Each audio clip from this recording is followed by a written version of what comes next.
হ্যাঁ আপনি খান না, আমি আছি 10টা 11:30 মোটামুটি পরোটা যতক্ষণ আছে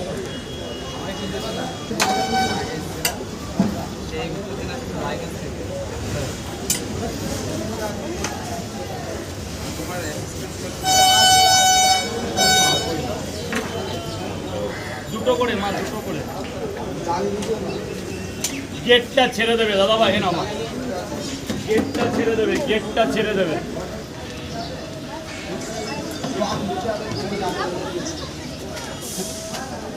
দুটো পরোটা একটা সেদ্ধটি মাত্র 30 টাকায়, টোটাল 90 টাকা বিল হয়েছে। আগে টাকা দেবেন, খাবারটাও ভালো করে নিন। ঠিক আছে, এই যে ভেতরেও জায়গা হবে ম্যাম। 60 টাকা।